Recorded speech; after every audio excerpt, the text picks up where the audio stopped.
Little President. C'est ainsi que Khalid Mansour a, avec ironie, surnommé le Premier ministre Cazeneuve, venu accueillir les étudiants migrants dans la résidence universitaire où ils avaient été hébergés après le démantèlement de la jungle de Calais. De sa petite chambre, Khalid témoigne du parcours qui l'a mené en France, depuis le Soudan en passant par l'Est européen, et de ce qu'a été, pour lui et d'autres, la jungle. En décembre 2016, 2 mois après sa destruction, je me suis rendu une première fois là-bas pour filmer les traces de ce qui restait du grand bidonville.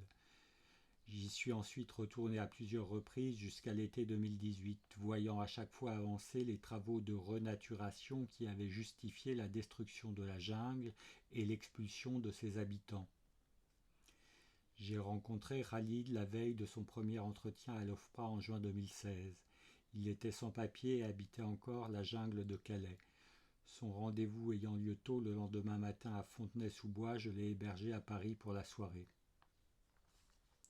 Khalid a passé plus d'une année dans la jungle avant son démantèlement. C'est là que Giorgio Passerone, venu de l'université de Lille en mars 2016, l'a rencontré. Et c'est par lui que j'ai fait sa connaissance. Professeur de littérature italienne, Giorgio Passerone avait décidé d'y emmener ses étudiants et quelques amis à la rencontre de ceux qui vivaient là, à une centaine de kilomètres d'eux, dans une désolante précarité. Il y fut guidé par Anne Goroubin, peintre dessinatrice, qui depuis décembre 2015 y passait de longs moments à dessiner le quotidien de ses habitants. Giorgio Passerone a quitté Gênes en 1978, quand les mouvements d'extrême gauche se sont perdus dans l'escalade de la lutte armée. À Paris, il a suivi à l'université de Vincennes l'enseignement de Deleuze, dont il est devenu un proche. Il a été le traducteur de l'essai de Deleuze et Guattari Bil-Plateau en italien. Une grande complicité amicale lie Giorgio et Khalid depuis leur rencontre. À l'annonce du démantèlement définitif de la jungle, Giorgio Passerone, aidé par des collègues de l'université de Lille, réussit à faire accueillir comme étudiants certains des réfugiés qui y vivaient. Khalid fait partie de ceux-ci. À cette époque, cela fait 8 ans qu'il a fui précipitamment le Soudan pour l'Ukraine en laissant derrière lui famille, femmes et enfants avec l'idée de venir en France. Après avoir exercé en Ukraine divers petits boulots, dont celui de bûcheron, il y a fait une brève carrière d'acteur, jouant dans des séries et des téléfilms des rôles de méchants, terroristes et trafiquants sanguinaires, seul rôle dévolu aux Africains là-bas. Après de multiples tentatives, il réussit à traverser la frontière ukraino-hongroise et, une fois en Europe, traverse l'Autriche et l'Allemagne pour arriver en France en 2015. À l'origine de ce film, il y en avait deux autres. Le premier était un scénario écrit par Khalid. Il y racontait le parcours d'un exilé du Soudan à la France. Non son parcours à lui, mais un parcours moins inhabituel, celui d'un Soudanais passant par la Libye et traversant la Méditerranée pour arriver en Italie puis en France. Un film de fiction reconstituant tout le voyage et nourri des témoignages et rencontres que Khalid avait fait sur sa route de l'exil. Khalid cherchait quelqu'un pour le réaliser et c'est ainsi que Giorgio pensa à moi et me le fit rencontrer. Ce film aurait évidemment nécessité des moyens qu'il semblait impossible de réunir.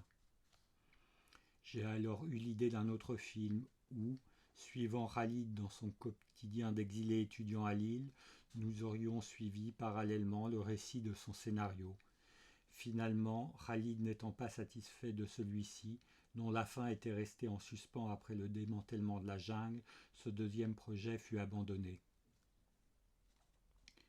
L'idée est venue d'un troisième film qui se construirait autour du premier entretien filmé avec Khalid.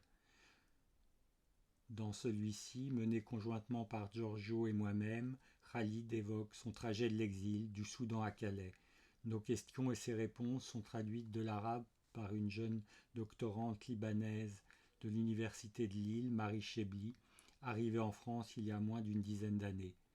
Marie a été de celles et ceux qui se sont rendus dans la jungle en compagnie de Giorgio en 2016 et elle est dans le film la traductrice passeuse de la parole de Khalid. Autour du noyau central du film que constituent les entretiens avec Khalid viennent graviter d'autres éléments. Archives photos et vidéos de la jungle transmises par Khalid et d'autres, dessins et aquarelles d'Anne Goroubin, qui esquisse un portrait protéiforme et hétérogène à différents niveaux de temporalité de ce que fut la jungle de Calais. Little President est à la fois le portrait de Khalid, petit président d'une terre promise ou d'un paradis perdu, et film sur une expérience communautaire, celle de la jungle de Calais, à travers deux regards, celui de Khalid qui a vécu cette réalité de l'intérieur et celui de Giorgio Passerone qui l'a vécu du dehors avec son bagage de militant de l'Italie des années 70. Ainsi donc aussi un film sur l'histoire d'une amitié.